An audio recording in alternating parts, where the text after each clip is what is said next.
Nah, pada kesempatan malam ini sebelumnya saya memperkenalkan diri terlebih dahulu, jadi memang saya, eee, sebagai pendiri dan sekarang sebagai ketua komunitas Kandang Kebo yang anggotanya itu sebenarnya dari berbagai latar belakang ya. Jadi yang tidak hanya, eee, sekedar tidak hanya sekedar untuk orang-orang yang punya background arkeologi ataupun sejarah tidak, tapi ini berbagai macam, apapun kita terima gitu, dengan kesamaan bahwa kami semua ini adalah punya kecintaan pada warisan budaya, tidak hanya cagar budaya, tapi warisan budaya. Tapi memang mayoritas lebih ke arah cagar budaya.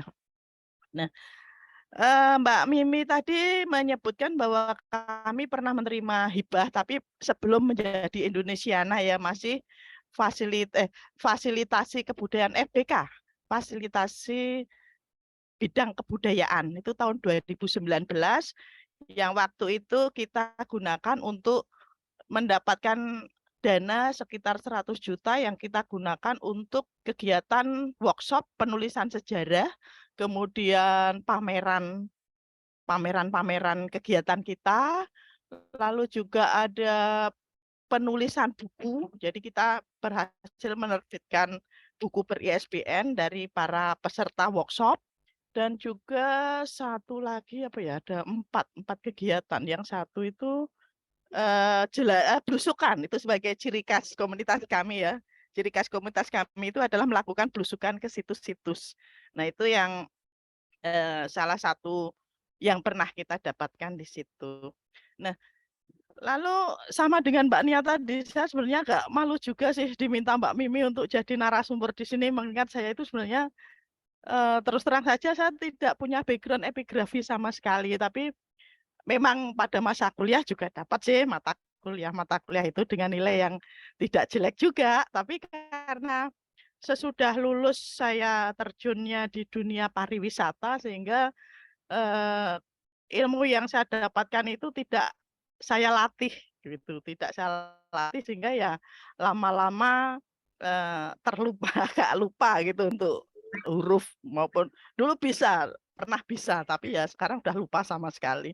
Dan terus terang saja masuknya saya ke PAEI itu sebenarnya ada satu misi saya pribadi, yaitu bahwa saya ingin menjembatani menjembatani PAEI. Jadi saya memang ingin menyerap apa yang ada di PAEI yang kemudian nanti akan saya sampaikan ke terutama anggota komunitas saya. Jadi karena selama ini terus terang aja PAEI itu seperti suatu asosiasi yang bagi kami komunitas itu di atas langit gitu. Sementara kita ada di bumi. Sehingga sangat jelas, sehingga saya masuk ke PAEI salah satu motivasi saya adalah untuk menjadi pesawat menuju ke PAEI itu. Untuk nanti saya sampaikan, apa yang ada dalam dunia epigrafi itu kepada teman-teman saya, mungkin itu. Mohon izin seperti itu Bu Nini, karena saya sebenarnya tidak paham atau tidak untuk prasasti dan sebagainya, masih sebagai penikmat saja, gitu. Baik, Hebat ya. langsung saja, eee, tentang materi kita malam hari ini, tentang kiprah komunitas dalam pengenalan epigrafi. Nah ini, biar kelihatan agak agak ilmiah dikit gitu ya, kami sampaikan juga apa sih komunitas itu. Nah, bahwa komunitas itu pada prinsipnya adalah, suatu kelompok orang atau masyarakat atau paguyuban gitu ya, yang punya latar belakang ketika mereka berkumpul itu punya punya latar belakang, bisa berdasarkan minat, berdasarkan lokasi, dan berdasarkan komuni atau berdasarkan, apa ya, semacam lembaga gitu, lembaga sosial gitu. Nah, yang saya soroti di sini karena saya di komunitas Kandang Kebo itu sebuah komunitas yang berdasarkan minat, sehingga saya hanya berbicara masalah komunitas yang berdasar minat tadi. Nah, ini komunitas berdasar minat itu munculnya interaksi antar kesatuan terbentuk karena adanya kesamaan minat. Nah, di sini mayoritas dari komunitas yang berbasis cagar budaya maupun berbasis sejarah itu rata-rata didasari oleh kesamaan minat tadi.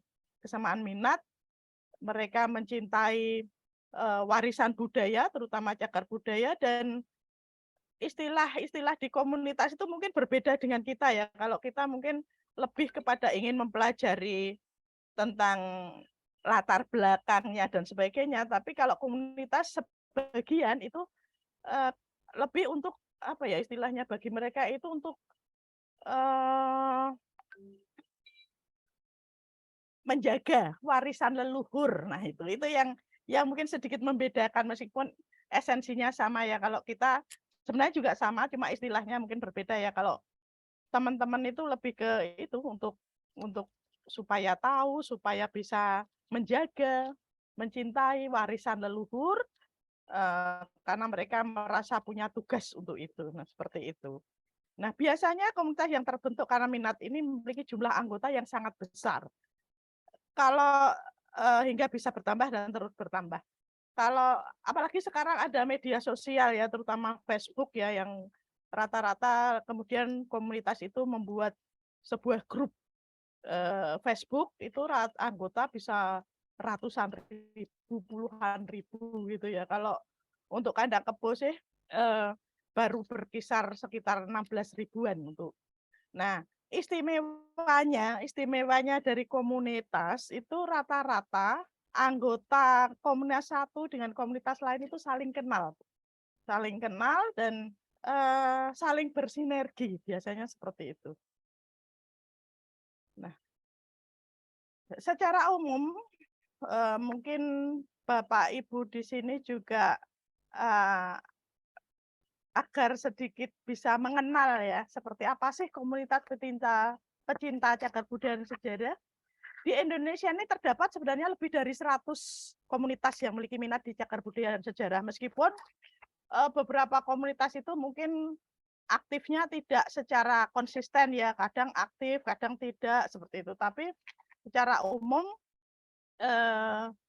mereka punya kegiatan-kegiatan yang yaitu tadi karena rata-rata komunitas itu berindependen ya, dalam arti mereka tidak memiliki sumber dana dan sebagainya. Kegiatan itu disesuaikan dengan keadaan. Kalau ada dana ya dilaksanakan, kalau tidak ya terpaksa mundur seperti itu. Sehingga dari 100 komunitas itu yang eksis selalu berkegiatan secara rutin, secara terus-menerus itu memang tidak banyak. Nah, di Indonesia untuk komunitas sejarah dan cagar budaya itu pernah dilakukan Kongres Nasional 2 kali sejak tahun 2016.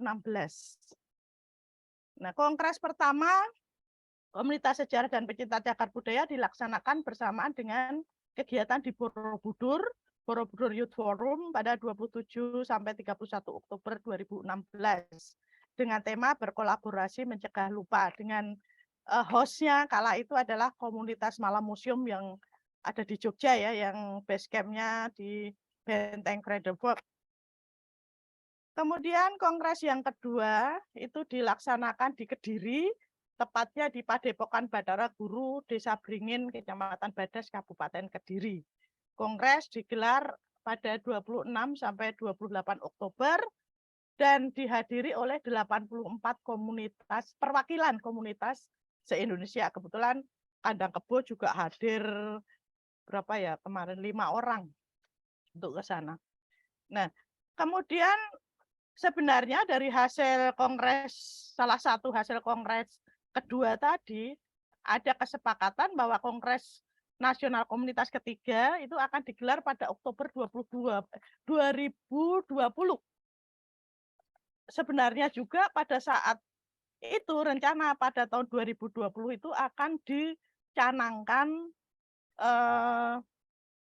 peresmian forum komunikasi untuk komunitas. Jadi kita sebenarnya punya rencana berkolaborasi seluruh komunitas se-Indonesia yang nanti bersifat nasional gitu. Namun apa daya pada saat itu 2020 ada pandemi sehingga rencana mundur, tapi ternyata terus berlanjut pandeminya, sehingga sampai sekarang rencana itu bukan gagal sih ya, belum terlaksana. Meskipun dari beberapa tokoh komunitas yang ada itu sudah rasan-rasan ya, kita sudah rasan-rasan, yuk Bu dilanjutkan kongres ini. Cuma masalahnya yang dari Pontianak itu juga masih ini sama mau nyari dana dulu melalui Indonesiana itu. Kalau berhasil nanti akan kita laksanakan, kalau tidak mungkin mundur lagi seperti itu. Karena ya kegiatan kita itu masih sifatnya masih seperti itu ya. Kalau ada dana dilaksanakan, kalau tidak ya akhirnya mundur atau bahkan gagal seperti itu. Tapi harapan kita nanti ini saya juga sudah mulai bisik-bisik dengan teman-teman di kementerian, seandainya mereka punya alokasi dana ya untuk pelaksanaan kongres ini. Nah, ini kegiatan di Kediri tempo hari yang penandatanganan oleh para presidium yang dihadiri oleh dari kementerian, salah satunya Mas Iqbal ini. Ini para presidium, Bu Farah Diba dari Depok Heritage, Pak Chris Aji dari Jember kalau nggak salah ya, dari Jember. Ini Pak Minta dari Kandang Kebo, kemudian Mas Yok Mas Yok ya itu dari Lamongan. Ini yang menjadi wakil-wakil kami ketika kesepakatan tentang apa ya istilahnya, tentang bagaimana komunitas ke depannya.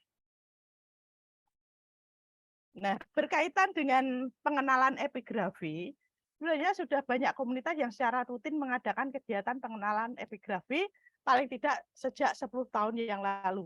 Nah, kesempatan saya mohon izin kepada teman-teman di sini yang nanti namanya mungkin saya munculkan seperti Mbah Gun. Saya memang manggilnya Mbah ya, meskipun dia adik kelas saya. Itu karena saking akrabnya kita untuk apa istilahnya nyek-nyekan gitu, sehingga kita panggil dia Mbah. Ada Mbah Kun, ada Mas Aang itu yang memang sangat konsen ya dalam berbagi untuk komunitas, terutama untuk kami dari komunitas Kandang Kebo, karena selama ini memang mereka berdua itu yang sering, terutama Mbah Kun yang sering menjadi narasumber dalam kegiatan pengenalan epigrafi di komunitas Kandang Kebo. Nah, selain itu beberapa komunitas itu berkolaborasi dengan komunitas lain pada saat pelaksanaan, saling mensupport. Meskipun apa ya istilahnya, support itu mungkin dalam arti pemikiran atau ke peserta dan sebagainya, tapi saling berkolaborasi. Seperti misalnya ketika di Kandang Kebo itu ada kegiatan, itu biasanya yang hadir dari berbagai komunitas, dari Jawa Timur, dari Cilacap, dari Pekalongan dan sebagainya itu hadir pada kegiatan di komunitas Kandang Kebo, karena kebetulan kami punya base camp yang bisa digunakan untuk berbagai kegiatan dengan yang bisa mengakomodir lebih kurang 100 orang bisa. Jadi ada sebuah joglo ya yang bisa kita gunakan untuk berkegiatan. Selain itu juga berkolaborasi dengan instansi pemerintah, misalnya yang dilakukan di Museum Tantular seperti itu. Nah, beberapa komunitas yang sering atau yang pernah melakukan kegiatan pembelajaran membaca aksara dan huruf Jawa kuno, aksara dan bahasa Jawa kuno, maaf. Misalnya antara lain, saya sebutkan di sini ada komunitas Kandang Kebo itu di Jogja, Taksaka Jawa kuno itu di Magelang, Mahija Wengker itu di Ponorogo, Sotasoma itu Mas Aang itu ya di Kediri, Tapak Jejak Kerajaan di Sidoarjo ini Mbah Gun, kemudian Pasinaon Jawa di Blitar ya, Asta Gayatri di Tulungagung. Ini beberapa yang sempat saya daftar di sini, meskipun masih banyak sebenarnya komunitas lain, tapi belum sempat saya tuliskan di sini.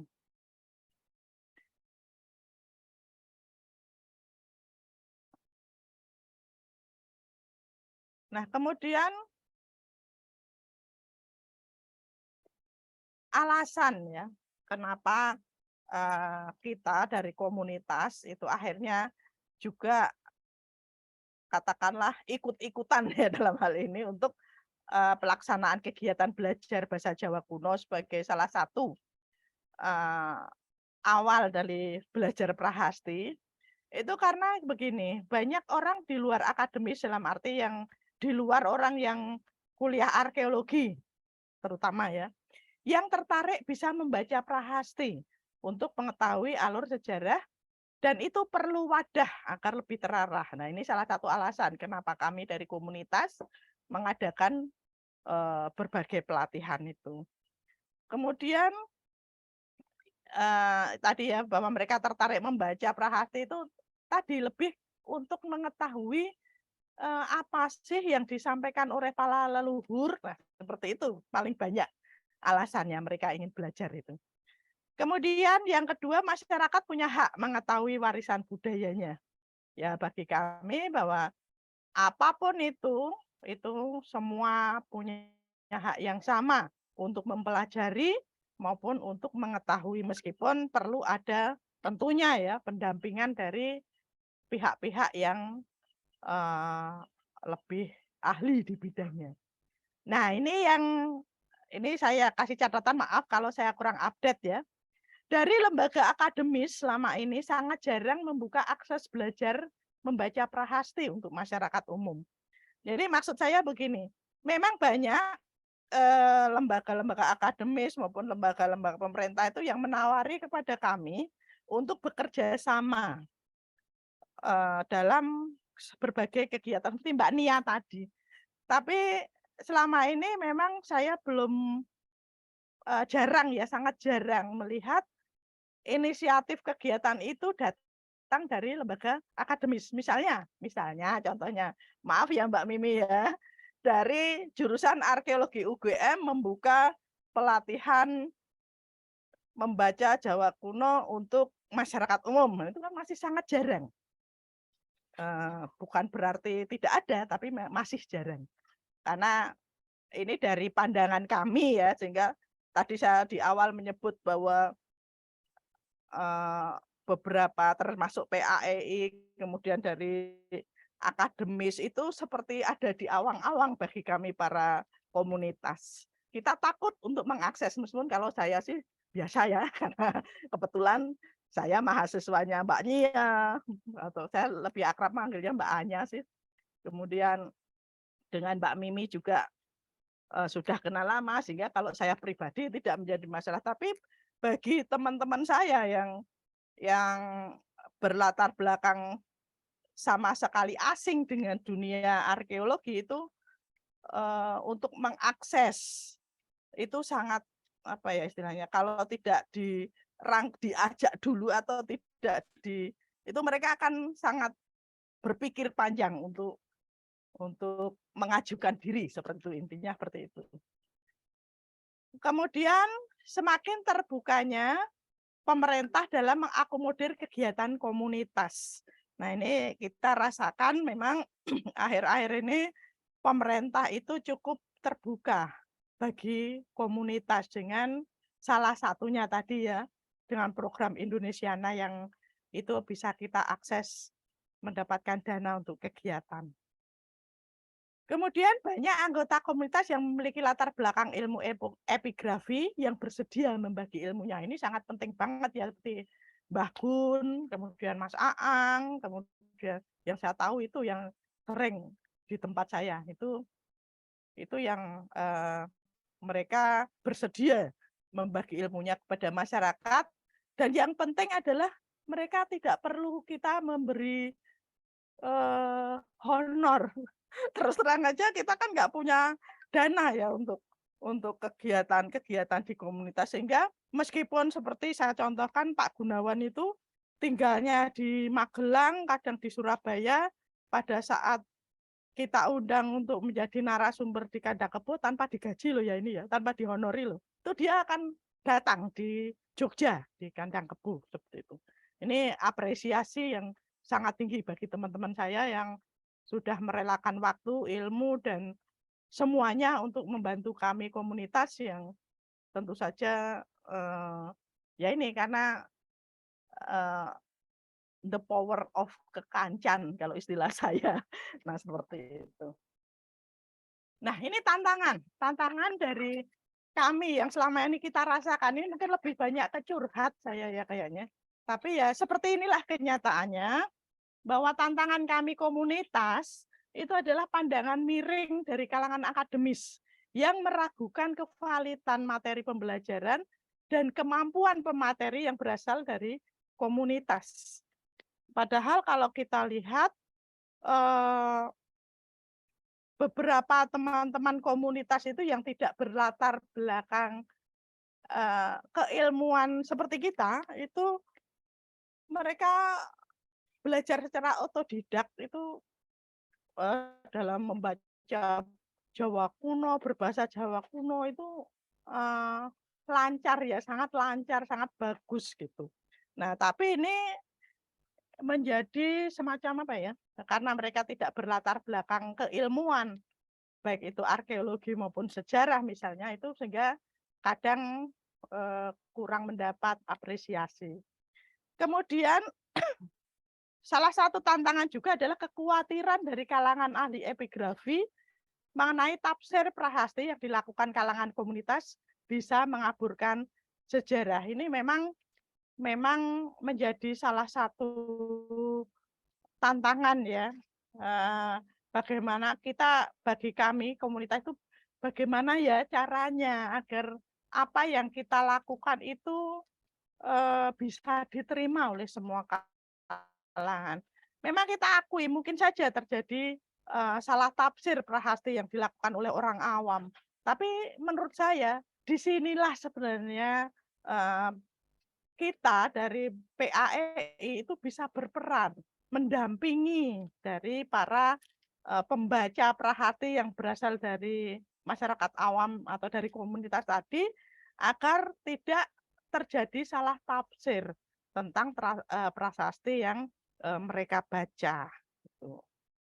Kemudian tantangan yang lain adalah akses literatur yang agak terbatas ya bagi kami, meskipun beberapa teman itu juga, bahkan kami komunitas Kandang Kebo itu punya anggota yang seperti apa ya, buku berjalan ya, karena buku apapun dia membaca dan paham tentang isinya.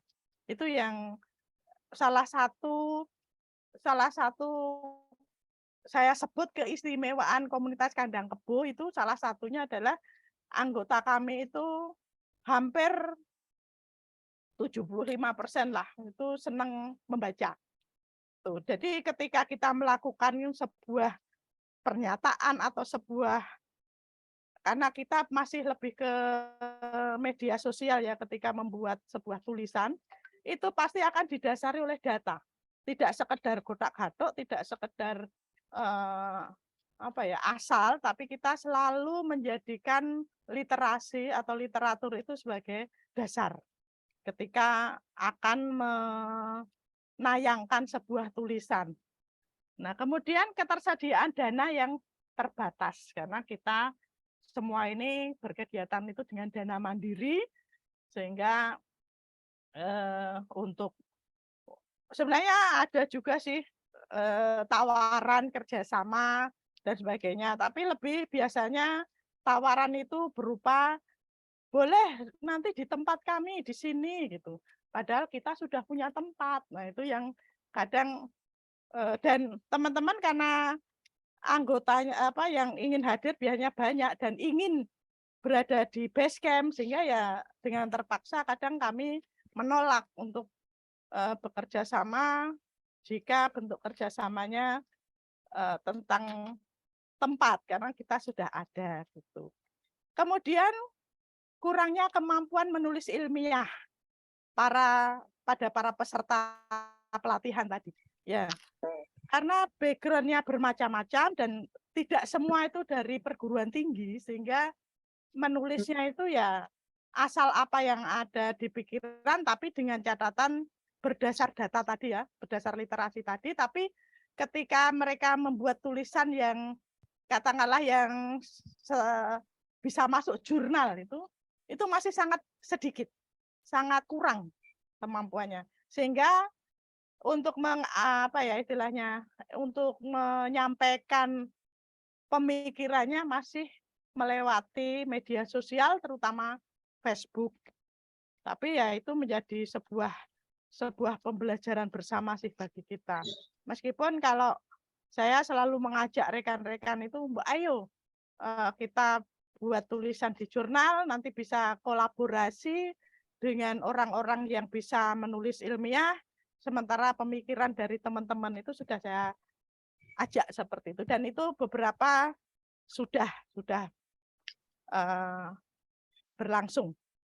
Nah, selain itu tantangan lagi adalah bahwa karena mereka adalah orang-orang awam ya dalam arti mereka tidak bekerja di dunia arkeologi maupun epigrafi ya belajar itu ini saya beri tanda kutip hanya sebagai hobi. Jadi tidak didalami secara serius dan hanya dilakukan di saat senggang. Nah, ini yang sering terjadi.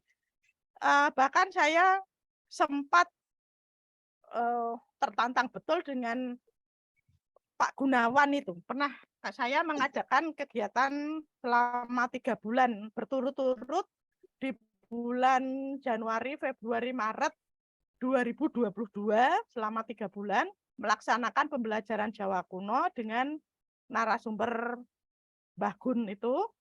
Saya ditantang sama Mbah Gun waktu itu. Pesertanya banyak. Mbah Gun itu minta dibatasi, tapi memang tidak saya batasi. Atau saya kalau tak batasi, kalau sudah lebih dari 50 baru tak batasi, saya bilang gitu. Tidak efektif belajar banyak-banyak. Yang penting mengenalkan dulu Mbah, saya bilang gitu. Nah, akhirnya benar yang hadir waktu itu lebih kurang sekitar 35 sampai 40 orang. Di awal itu Mbah Gun menantang saya. Nanti sampai hari terakhir itu kalau masih bertahan 4 saja sudah istimewa gitu, dia bilang gitu. Wah, saya yo panas ya waktu itu, mosok gitu. Nah, kami kemudian membuktikan ternyata sampai akhir kegiatan waktu itu kita izin ke BPJB DIY untuk membaca prahasti di BPJB, lalu juga di Plaosan, itu ternyata pesertanya masih full dan bahkan di hari terakhir karena kegiatannya tambah blusukan tadi sehingga malah lebih dari 50 waktu itu. Dan saya terima kasih kepada Mas Yoses ya, waktu itu peserta mendapat buku-buku gratis dari BPJB, seluruh peserta itu menjadi motivasi yang sangat berarti bagi kami. Nah, ini beberapa contoh-contoh kegiatan. Nah, ini yang kita lakukan di minggu terakhir, bulan-bulan terakhir. Ini karena waktu itu puasa, kalau nggak salah, sebelum puasa gitu, ini pelaksanaan dilaksanakan tanggal 6 Maret 2022 dan 26-27 Maret 2022. Sebulan 2 kali nih, karena pada bulan, kalau nggak salah bulan Februari itu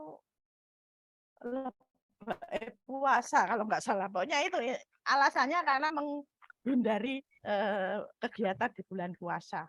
Nah, ini tempat kegiatan di Kanda Kebo dengan pengajarnya yang melet-melet ini. Nah, ini di hari terakhir di tanggal 27 Maret itu kita mengadakan kegiatan di BPJB DIY Ini di dalam ruangan ini antusias sekali, bahkan anak-anak yang ikut itu ada yang anak-anak. Ini sangat membahagiakan bagi kami. Kemudian, nah ini contoh-contoh yang bulan Februari ini.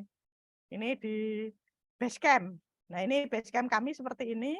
Memang nggak ada kursi sama dengan di Mbak Anya, tapi kita menggunakan lesehan biasanya seperti itu. Nah ini mereka sangat tekun sekali belajar, anak-anak juga ada, orang tua ada, kakek-kakek ada, nenek-nenek ada, lengkap nih. Anak-anak muda juga banyak. Ya, ini pesertanya ada yang mahasiswa, ada yang bahkan dosen, tapi ada juga yang masyarakat umum. Nah ini saat praktek di Candi Plaosan.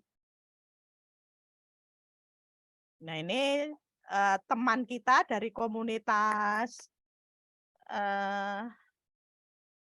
Taksaka ini. Komunitas Taksaka ini juga melakukan kegiatan mengajar masih sama, karena memang di wilayah DIY Jawa Tengah, narasumber favorit untuk belajar Jawa kuno ya Mbah Gun itu.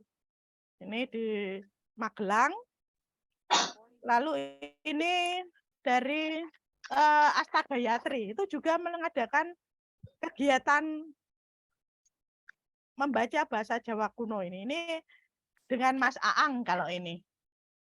Jawa Timur kebanyakan dengan Mas Aang, Jawa Tengah kebanyakan dengan Pak Gun, itu yang saya tahu. Nah ini dari Mahijawengker, ini juga.